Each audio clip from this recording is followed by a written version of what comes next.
आइए दोस्त, आपका स्वागत है रविराज दुर्गा यूट्यूब चैनल पे। दोस्त, आज बात करेंगे क्लास 10th मैथ में इक्वेशन। और इक्वेशन हल करना आप पीछे के वीडियो में सीख चुके हैं। तो आज समीकरण में वह पोर्शन, वह पार्ट देखने जा रहे हैं जो बोर्ड के लिए भी काफी इंपॉर्टेंट है। हर बार बोर्ड में एक क्वेश्चन आता है और स्टूडेंट उससे न परेशान रहते हैं। उस क्वेश्चन, उस कंसेप्ट के बारे में आज पढ़ने जा रहे हैं। इसका मतलब क्या है आप समझ रहे हैं? वो है भाषा वाला क्वेश्चन, भाषा वाला समीकरण। मतलब समीकरण में वैसा प्रॉब्लम, लैंग्वेज वेस्ट प्रॉब्लम, मतलब जो भाषा में लिखा हुआ रहता है, जिसका लैंग्वेज लिखा हुआ रहता है और उसको कहा जाता है कि इसको सोल्व कीजिए। वैसे प्रश्न का आज हम लोग क्या करेंगे? सोल्व करेंगे, उसको देखेंगे, कंसेप्ट को समझेंगे। तो आइए वीडियो में बने रहिए और इस वीडियो को देखने के बाद आपको भाषा संबंधित जितना भी प्रश्न आएगा वो सब बन जाएगा। केवल आप एक बार गौर से वीडियो को देखिए और देखिए कि कैसे हम कंसेप्ट को समझाते हैं।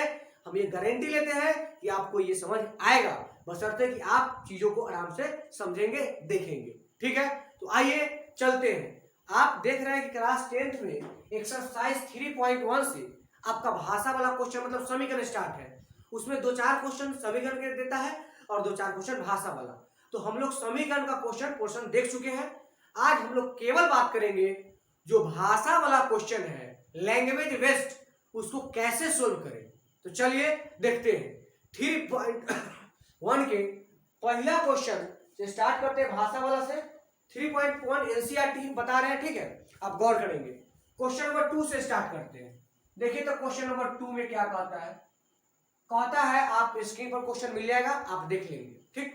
नहीं तो एनसीईआरटी एक्सरसाइज 3.1 क्वेश्चन नंबर 2 आप अपना बुक में भी देखेंगे। चलिए, कहता है कि क्रिकेट टीम के एक कोच ने 3900 रुपया में 3 बल्ले तथा 6 गेंद खरीदी।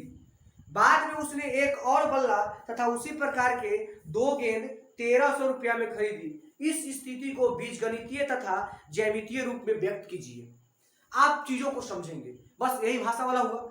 अब इसको बच्चा कैसे सोचेगा? सोच नहीं पाता है, हम सोचना सिखाते हैं। आप सुनिएगा, पहले आप गौर कीजिए कि आपको हम बोलते हैं कि एक कलम का, मान लीजिए मार्कर है मेरे पास, एक मार्कर का दाम है 5 रुपया। एक मार्कर का दाम कितना बोले? 5 रुपया। और आप मार्केट गए और आपने 25 रुपया खर्च कर दिया। मतलब आज आपने टोटल मार्केट में 25 रुपया खर्च किया और एक मार्कर का दाम है 5 रुपया। और आप ये भी बोल रहे हैं कि हम मार्केट में गए हैं और खाली मार्कर खरीद के लाए हैं और मेरा 25 रुपया खर्च हो गया। तो आप ही बताएं कई गो मार्कर खरीदे होंगे? तो आप बोलेंगे अच्छा, एक मार्कर के दाम 5 रुपया, अब 25 खर्च हो गया, यानी 50-25, यानी 5 मार्कर खरीदे होंगे। बात को समझिएगा, यहीं से स्टार्ट करते हैं। फिर से सुनिएगा, अगर एक कलम के दाम है 2 रुपया, एक कलम के दाम क्या रुपया है? 2 रुपया, और आपने ले लिया 8 कलम, तो टोटल खर्च कितना हो जाएगा? तो आप बोलेंगे 8 दूना 16 रुपया। लेकिन ऐसे नहीं, ऐसे समझेंगे। देखिए, आप क्या कर रहे हैं कि एक कलम के दाम क्या रुपया है? 2 रुपया।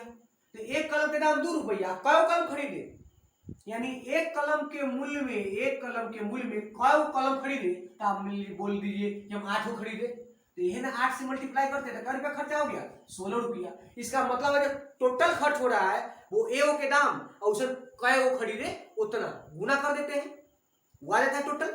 इसी कंसेप्ट को लेके आगे बढ़ते हैं। देखिएगा, आप समझिएगा।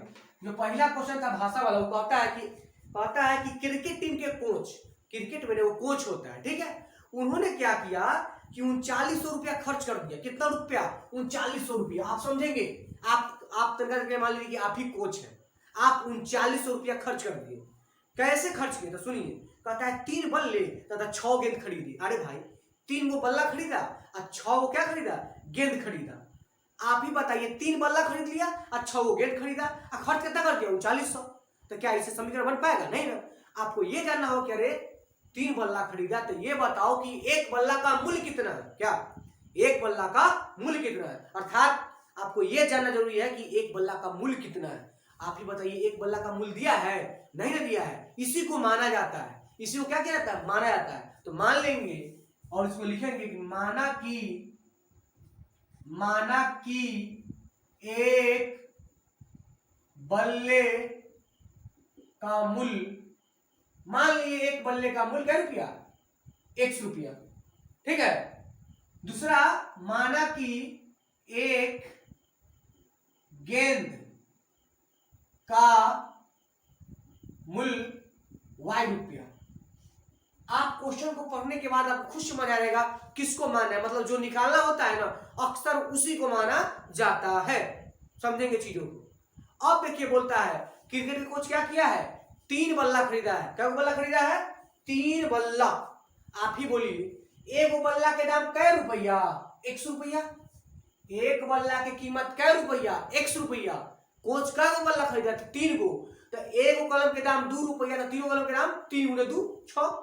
उसी प्रकार से एक कलम का मूल्य है, सॉरी एक बल्ले का मूल्य है 100 रुपया। कै गो बल्ला खरीदा, 3 गो, तो एक के x, तो 3 को कितना 3x, यानी 3 बल्ले का मूल्य कितना हो जाएगा।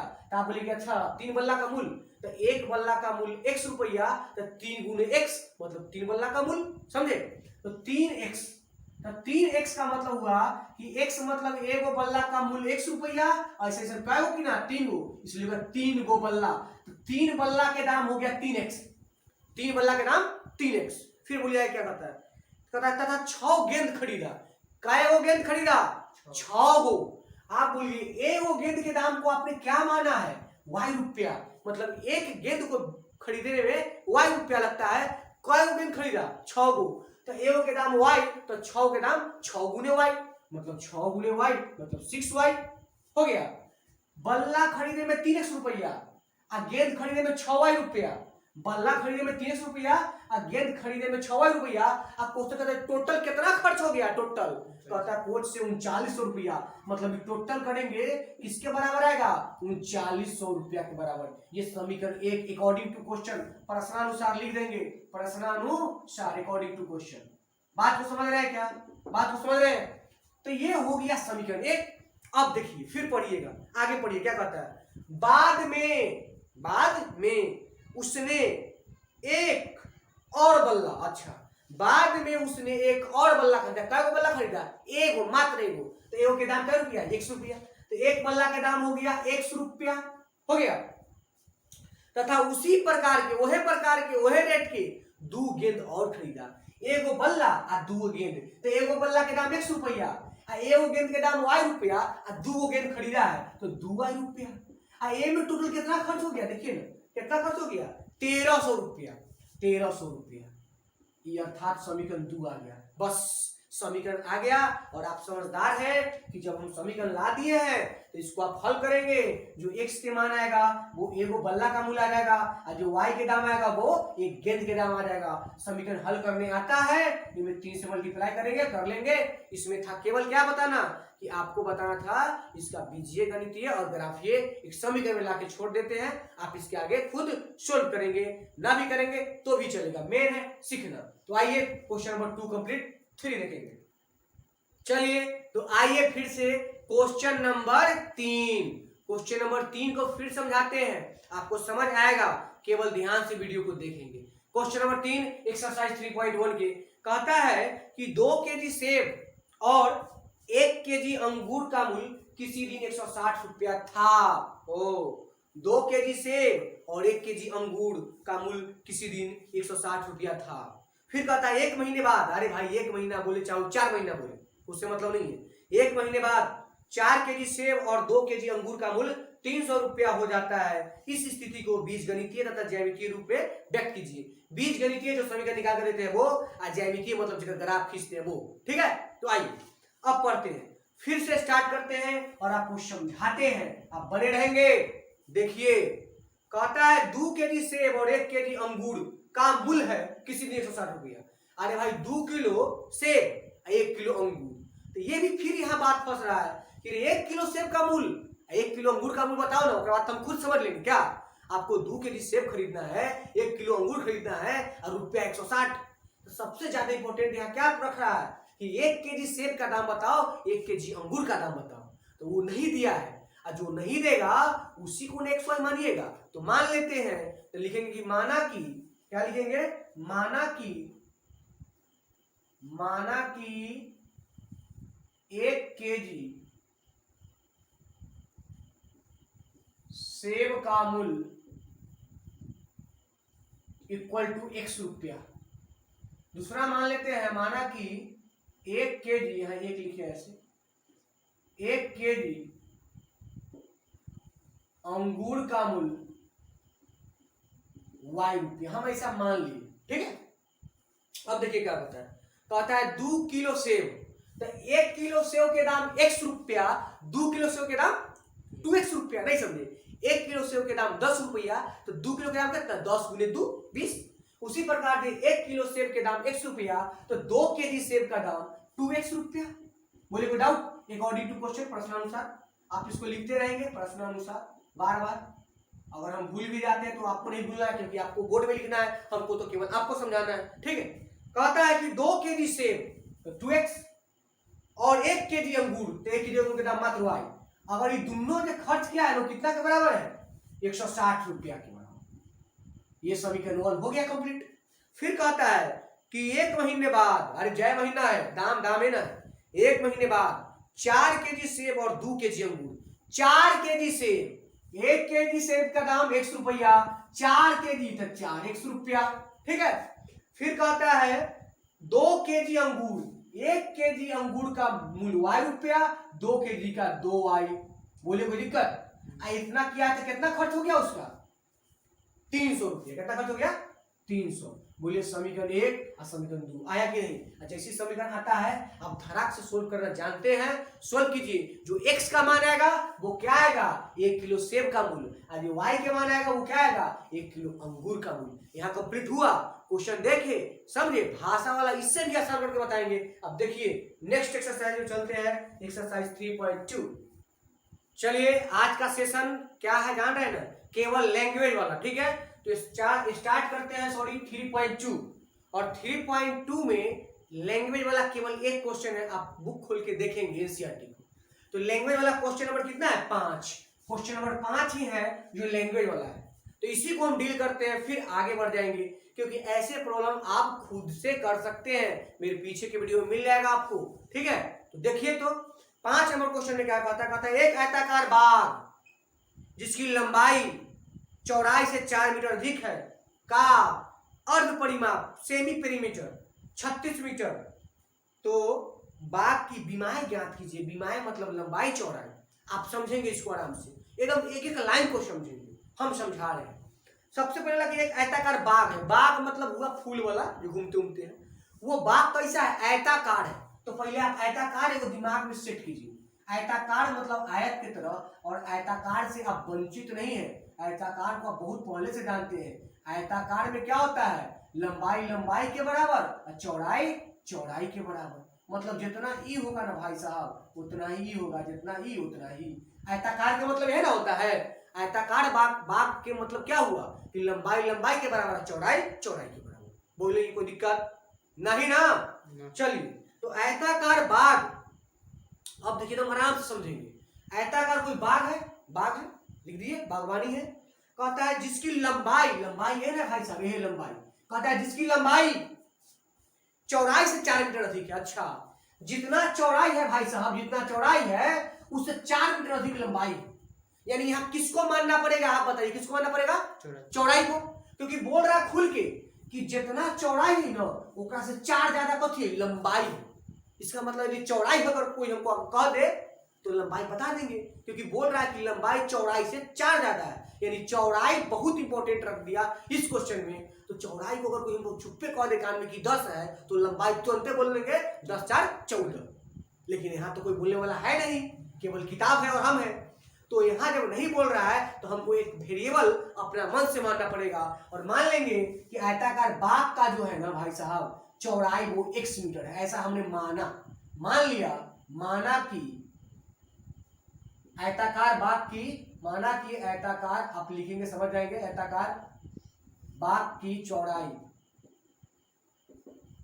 चौड़ाई को मान लीजिए x। बोलेगा सर लंबाई को क्यों नहीं माने, क्योंकि लंबाई कह रहा था चौड़ाई से 4 ज्यादा है। लंबाई भी मानेंगे तो बनेगा, ऐसा नहीं कि नहीं बनेगा, ऊपरी 4 कम कर देंगे तो ये बनेगा। लेकिन जब सीधे काम चल ही रहा है तो टेढ़ करने की क्या आवश्यकता है, समझ रहे बात को। चलिए, हमने चौड़ाई को x माना, तो प्रश्नानुसार जब चौड़ाई x है तो प्रश्नानुसार, प्रश्न अकॉर्डिंग टू क्वेश्चन, प्रश्नानुसार आप इसका लंबाई के बारे में कुछ बोलना चाहेंगे? तुरंत बोलेंगे कि सर लंबाई भी इसका होगा ना वो इससे 4 ज्यादा होगा, तो अगर चौड़ाई x है तो लंबाई x प्लस 4 है। बोलिए आपने आयत का लंबाई ज्ञात कर लिया और चौड़ाई ज्ञात कर लिया, कोई डाउट नहीं ना? आपने आयत का लंबाई ज्ञात कर लिया और चौड़ाई ज्ञात कर लिया। तरीका को समझिएगा। अब देखिए क्या कहता है का अर्ध परिमाप 36 है। ओ ये आयत का ना अर्ध परिमाप। आप बोलिएगा सर अर्ध परिमाप क्या होता है? परिमाप के आधा। क्वेश्चन कह रहा है कि आयत का जो अर्ध परिमाप है, क्या बोल रहा है? अर्ध परिमाप। अर्ध परिमाप, अर्ध परिमाप कितना है भाई साहब? अर्ध परिमाप है कितना? 36 मीटर। क्वेश्चन कह रहा है, लेकिन आप होशियार है। क्वेश्चन कह रहा है कि अर्ध परिमाप 36 मीटर है और आपको भी तो लंबाई चौड़ाई दे ही दिया है कोई। तो क्या लंबाई चौड़ाई यदि आपको पता है, लंबाई चौड़ाई पता है कि लंबाई है x प्लस 4 और चौड़ाई है x, तो क्या आप नहीं निकाल सके अर्ध परिमाप? अरे परिमाप निकाल सकते हैं। आयत का परिमाप क्या होता है? आयत का परिमाप क्या होता है? 2 इंटू लंबाई प्लस चौड़ाई। देखिए इधर देखिए, हम लोग जानते हैं आयत का परिमाप। आयत का परिमाप क्या होता है? 2 इंटू लंबाई या प्लस में चौड़ाई। अब हमको बताइए ये होता है, लेकिन आपसे यहाँ परिमाप बोल रहा है कि अर्ध परिमाप बोल रहा है? अर्ध परिमाप मतलब परिमाप के आधा। तो ये परिमाप है, परिमाप की फॉर्मूला ये है, एकरा आधा करना मतलब 2 से भाग देना, आधा करना मतलब अधिया करना मतलब 2 से भाग करना। इसे बोल जाएगा 10 के अधिया तो 2 से भाग दे दिए 5। उसी प्रकार से ये आयत का परिमाप का फॉर्मूला है, जबकि यहाँ चाहिए क्या? अर्ध परिमाप का। तो अर्ध परिमाप करने के लिए क्या करना होगा? 2 से डिवाइड करना होगा। 2 से डिवाइड करने के लिए वाला 2 से वाला 2 कट जाएगा, बचा क्या? लंबाई प्लस चौड़ाई। इसका मतलब हुआ कि आयत का अर्ध परिमाप आय के बाद याद रखेंगे क्या होता है? लंबाई प्लस चौड़ाई। लंबाई की एल लेते हैं लेंथ और चौड़ाई की ब्रेथ, लेंथ प्लस ब्रेथ बराबर 36 दिया था। और बोलिए आपने लेंथ कितना ले आया है? x प्लस 4, तो x प्लस 4 प्लस चौड़ाई कितना है? x बराबर कितना? 36। बोलिए एगो x है, एगो x, 2 गो x बराबर 36 में से 4 जाएगा घटेगा, तो 36 में से 4 जाएगा घट जाएगा तो 32।